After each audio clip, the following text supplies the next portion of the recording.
Please find a seat. Wow, people usually don't get that quiet that quick. Well, good morning again. I'm going to call this meeting to order for Senate Resolution 275, the expanding of Georgia's Workforce Study Committee for our final meeting. We have had 6 wonderful meetings throughout this state. And I mentioned at each one of those as we began, this was an initiative from Lieutenant Governor Burt Jones, and he asked myself and appointed a committee here, which were all present, in order to explore ways that we could expand Georgia's workforce. And he is here today to address our committee. So, Lieutenant Governor, if you would please join us, we'd love to hear from you. All right. Good morning, and it's good to be here. Thank you, Chairman Albers. I appreciate you having me, and thank you, committee members, for participating in this. Something that's very important to me and very dear to my heart.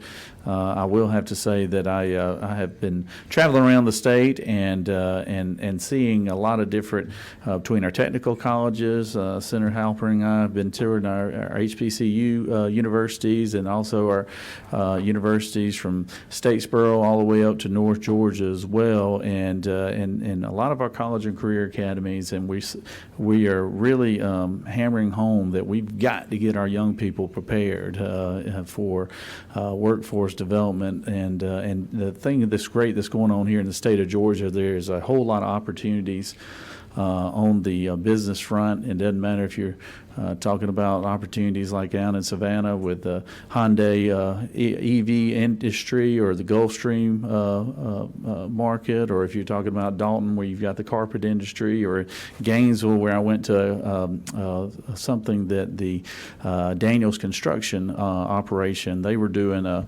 big workforce development involving our young high schoolers, and they were teaching them skills in carpentry and electricity and things of that nature.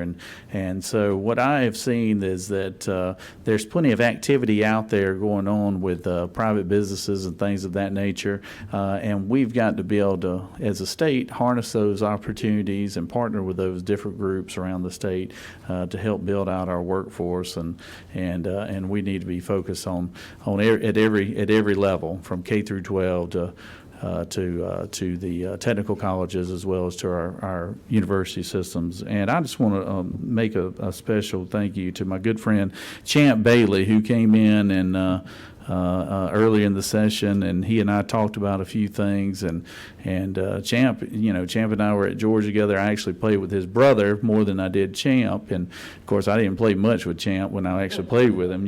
He was so much better than all the rest of us. But at any rate, when he came in and was talking about how passionate he was about wanting to give back to his state, like I have, I said, Lord, you know what, let's partner on this and let's see if we can come up.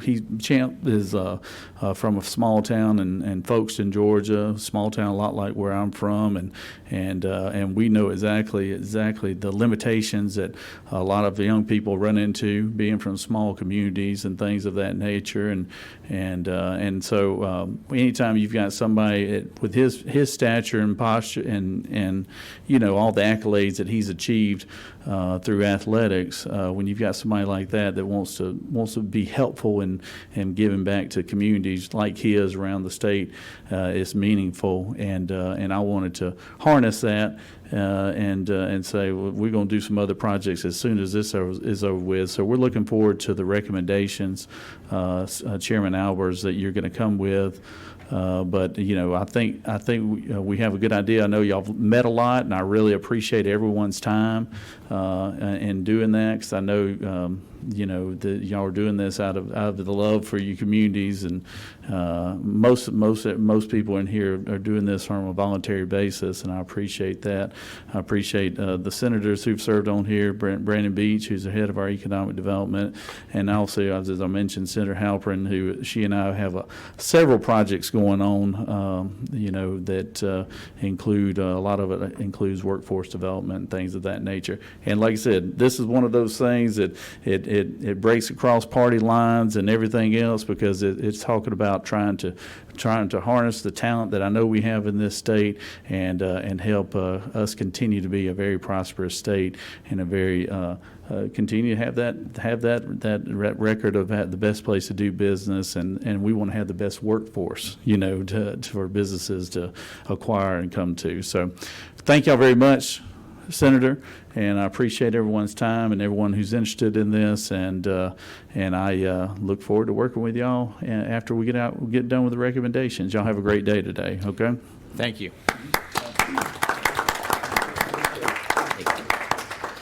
Senator, can I make a comment, Governor? Yep. Before the governor leaves, I want to thank you for your red tape initiative. It'll get rid of some cumbersome regulation, but it will also streamline the licensing process so we can get people to work that are coming to our state that are licensed in other states, and we can get these people to work, and it'll help from a workforce development standpoint. So thank you for your red tape rollback. Appreciate it.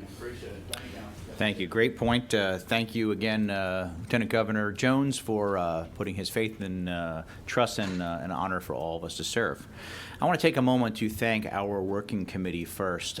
This group has, as mentioned, spent a lot of time when we're not meeting, preparing for those meetings, gathering information, getting all the logistics put together. They've done a phenomenal job, and we are going to have a photo with both our committee and our working committee right after this is done. We're going to walk down the steps over here to the grand staircase on the south side of the building to get that committee photo done. So please don't leave before we get that accomplished. Next, I want to thank each one of you. You spent a lot of time away from your day jobs, other things that you have to focus on at home. My friend Ryan Pernice and I, we've had to have more important discussions at his restaurant. We're going to have many more in the coming days. I just know that'll be the case. I think it's going to be disappointing to a lot of Georgians that Champ's not going to be at the next committee meeting to take a picture with, though. And you've been very gracious with your time and status. But folks, you spent a lot of time doing this, whether it be traveling to different areas as well as giving us your input, asking good questions.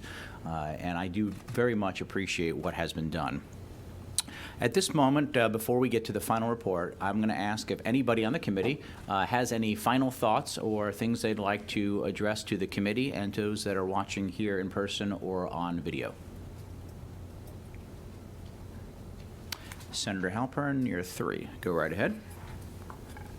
I would like to just say that the work of this committee has been really important, and just a thank you to you, Mr. Chairman, and the working committee for the organization, the ability for us to look at the full angles of small business and big business across a number of different industry sectors to really get our hands around where the problems are, not just anecdotally, but also through data, and being able to take all that information and compile it into a final report that I think we can all be proud of. Thank you. Other, Senator Beach? Just echo what Senator Halpern said, and thank you for this committee in doing the hard work. I can tell you, as somebody that does economic development, not only do I chair economic development, I was CEO of the chamber for 15 years and still do economic development in North Fulton. Workforce is an issue across industries. I mean, I don't care if it's healthcare or what industry it is, workforce is an issue, and we've got to tackle it. And I will tell you some of the recommendations going to these meetings and hearing how the carpet industry is working with the Department of Corrections, for example, and some of the unique things that are being done, and how we have to continue to work with not only high schools but now down to middle schools and really get these kids on career paths where they can, we heard from the Ford dealership gentleman that you can make 6 figures, and it's not an auto mechanic anymore. It's a computer job. It's a technology job now in these car dealerships. So we really learned a lot. I learned a lot, and it opened my eyes up. But we've got to make sure we're. I'm a firm believer the private sector creates jobs, not government. But what we can do is create a conducive environment and give the private sector the tools to be successful, and I think that's what this committee is going to do. And some of these recommendations, I like these recommendations a lot. I also brought up the point about how the construction industry has used these simulators to really train people, and I think that's something we need to continue to fund and look at across industries, these simulators that get these kids involved and get them to want to do these jobs. And so I just want to thank you, Mr. Chairman, for this committee. And thank you for the folks that don't serve in the Senate that were on this committee. Thank you for that. And I'll make a motion at the proper time after everybody else speaks. Fantastic. And we're going to do a summary of the report. And I think one of the things that we all learned as well is the incredible work that Commissioner Dozier and his staff are doing on our technical college system. For those that are not aware of that great work, hopefully this was an enlightening experience. And you're really doing an amazing job, your leadership and your vision. So thank you, Commissioner. We appreciate your help. Thank you, and if I could just say Please. something. Mr. Chairman and committee, thank you so much for the focus. One of the things, I've had the blessing for 4 years to be part of TCSG, and honestly, the legacy of TCSG and the hard work precedes me coming 4 years ago. It's just an incredible group of folks that are trying to change lives and change communities. So one of the things I just want to say is thank you. The team out there is working hard. The focus is on workforce, and the team is ready to step up, and we appreciate your focus personally and this committee's and the Lieutenant Governor. We stand ready, so thank you. Thank you, Commissioner. Other members of the committee? Any final thoughts? All right, we're going to then turn it over to Haley. Now, I want to just take a moment to thank, again, the working committee, but specifically the work that Haley did. This has been a lot of information. And not only has she assembled and took all this and created what you see in front of you, which are the findings, but there's going to be an appendix that's going to go with this. It's going to have all of the volume of information that we have received during this process. She also worked with each of our speakers to make sure their presentations were addressing the needs of the committee, getting them ahead of time, working with our Senate press team in order to make sure we had those available to view, and we had copies made and all that stuff like that. So thank you for all your great work. And if you just give us kind of a high-level summary, we're not going to go point by point, but for those that are listening, the members of this committee got this report last week, so they had time to review, make any suggested adds or changes, and like any report, we think we made this just about right. Not too specific, where it was one group that wanted something that was just for them, but not too high level that it can't be meaningful. From this report, though, what you're going to see, and which is the initiative of our Lieutenant Governor, is legislation, budget, and other things are going to come out of this. This was not just an opportunity for us to get together and review. It was an opportunity for us to get something meaningful to act upon. And I'm going to look forward when we have those bills in front of full Senate committees and full House committees in 2024. I'm going to ask some of you to please come back and testify at those committees, because while it's important to hear from legislators, it's more important to hear from those who are industry leaders who have been a part of the process. So with that, Haley, I'm going to turn it over to you and turn your microphone on. Okay, I'm on too? Yes. All right, thank you, first of all, Chairman. Very kind words. I'm very happy to be useful. Moving on to the findings and recommendations section of the report, we broke them down into policy recommendations and legislative recommendations. Some of the policy recommendations will kind of overlap with legislative recommendations, but you will, it's organized in a way that it's pretty easy to follow.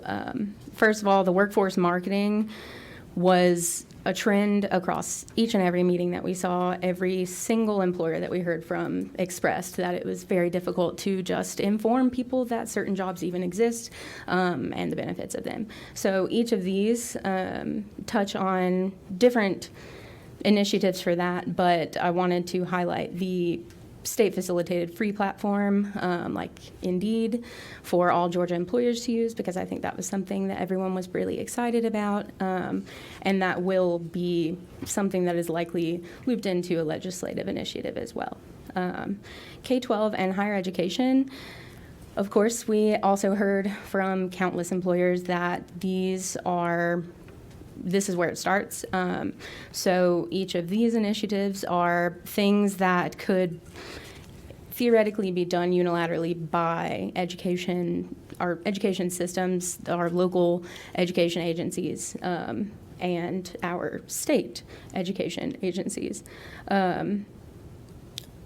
Particularly cleaning up the CTAE pathways.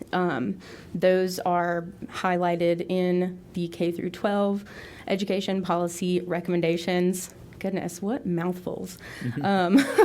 And under higher education, you'll see several initiatives just encouraging TCSG to continue what they're doing, essentially, with more support from the legislature. And something that was highlighted in that is basically finding ways to celebrate acceptance and attendance at US or TCSG institutions.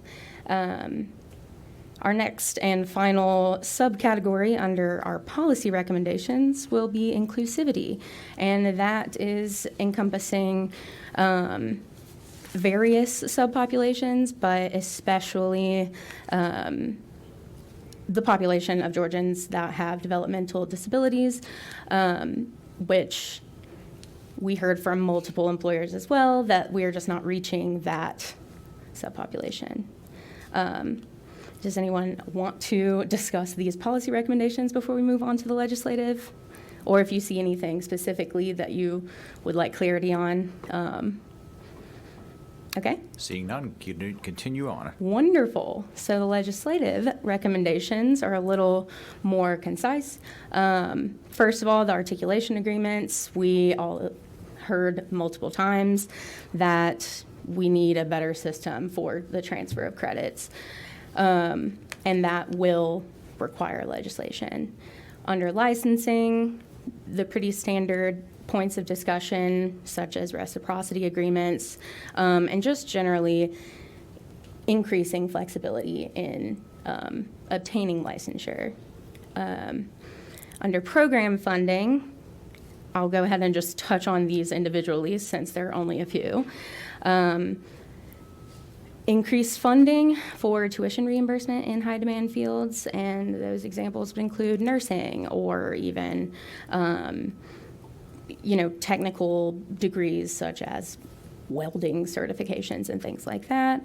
A grant program for high school graduates to work for a local government entity of some sort,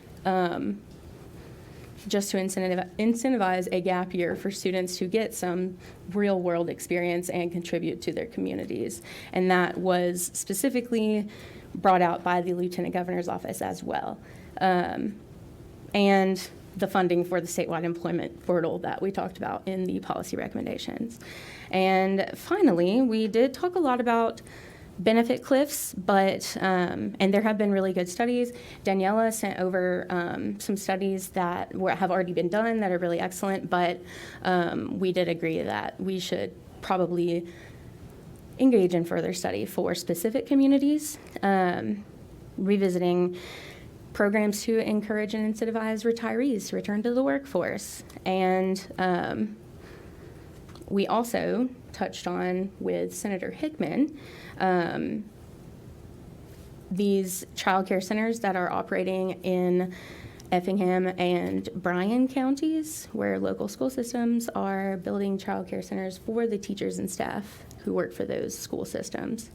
And finally, pass SB 112, which will establish the Excel Center pilot program, which will award high school diplomas to adults over the age of 21. Excellent work. Thank you for giving us that overview and summary. Any final thoughts from the committee members? Senator Hickman, go right ahead. Well, thank you. And I am very excited that Effingham County and Bryan County are building daycare centers for their teachers, and I think that's a big, big lick. Let me mention one other quick thing that came up yesterday is that, when we look at the QBE formula funds one counselor for every 400 students in a school, and we know that's a big, big issue. But what we came up on yesterday was those counselors are primary academic counselors. Maybe at some point in time, we need to be looking at career counselors for high schools to help these students, I keep calling them children, help these students determine what career they want to go into rather than take geometry or whatever. I think that's a big, big thing. And the other big thing I think is, and it came through the hearings, was how much we need more businesses involved in working with the schools and providing, if Delta Airlines wants to recruit out of a certain school, maybe Delta Airlines needs to step up and provide the simulators for type things, and I think that's those type of things. I think we got I know in our accounting world, we're very involved in universities, and we know by being involved in these universities, we get the opportunities to get the cream of the crop of the accountants coming out of school. And I think that's what our businesses need to be thinking about, that same situation. Thank you, Mr. Chairman. Thank you, Senator Hickman. Any other comments? Yes, Dave, what number are we? Number 5, okay? Chairman, thank you very much.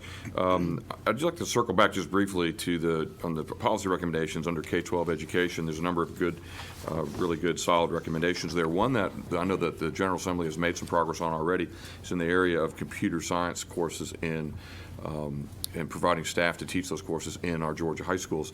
A number of states throughout the country, I was doing a search on my way in, including 3 of our neighboring states. North Carolina just became effective last month, require passage of a computer science course as a graduation requirement. And we saw one of the things that really impressed me about everything that we heard on all these meetings was how important technology is to every job that we create today in Georgia. So I would potentially offer that for inclusion so that we could be on par with other states that we're competing with. Yeah, no, I agree. And in fact, I've already had some conversations with Senator Clinton Dixon. He is the chair of our education committee for K through 12 and discussed that. And I think we've had a pretty good dialogue of how our education system has to evolve now, right? We've taught pretty much the same way, K through 12 and especially the university status for about 85 years now. But the world's changed many times over. And I think we use the example that Commissioner Dozier and TCSG has done, but we need to apply that same methodology from kindergarten to 12th grade, and then certainly at our university level as well. Thank you. Other questions or comments? Mr. Chairman. Yep, hang on one second. What number are you there? 8. 8. Okay, go right ahead. Yes, sir. I just wanted to point out that we actually do have a point in the policy recommendations on high school counselors. To your point, Chairman Hickman, that's something we've heard consistently, that if students don't have guidance to help them work through these college options and technical college options, they won't kind of be able to make their best decision. So just appreciate all your work on the Higher Education Committee, and certainly echo your thoughts too, on making sure that we've got employers engaged. I know that's kind of a consistently what our businesses are asking for, is to get more involved in the K-12 system. So appreciate your leadership and then the work of this committee to make that easier so we can really build strategic pipelines that benefit students. Thank you, Danielle. And yeah, Senator Hickman's literacy work that he's been doing with his committee and the legislation he's worked on has been extraordinary, because if a child can't read, then we've got a lot of problems ahead of them. So thank you for your great work. Other comments or questions from the committee members? Seeing none, I'm going to recognize Senator Beach for a motion. Mr. Chairman, I move to approve the Senate Study Committee report on expanding Georgia workforce that was created by Senate Resolution 275. Second. And we've got a second from Senator Halpern. Is there any further discussion before we take a vote on this committee report? Seeing none, all those in favor, please say aye. Aye. All opposed, please say no. It passes unanimously. Thank you very much. We appreciate that. The next step for this is we will print out the final report. We will sign it. We'll submit it back to the Lieutenant Governor's office and to the Secretary of the Senate. It will also go up on the website. If you remember, Expanding Georgia's Workforce Study is an active website. We will keep it up for some time to make sure everybody can see the work that was done here. It will also be posted on the General Assembly website, which is legis.ga.gov. You'll be able to find that report there as well. I know after committees are over, typically everybody wants to chat either here or with the folks that are here in the audience, but I'm going to ask you to give us a pass right now, because as soon as we're done, I'm going to ask everybody if we can walk right out this door to the side. We're going to go down the stairs to get our picture made before everybody goes in different directions. So at this time, we're going to conclude this study committee and call this meeting hereby adjourned. Thank you. Have a great day.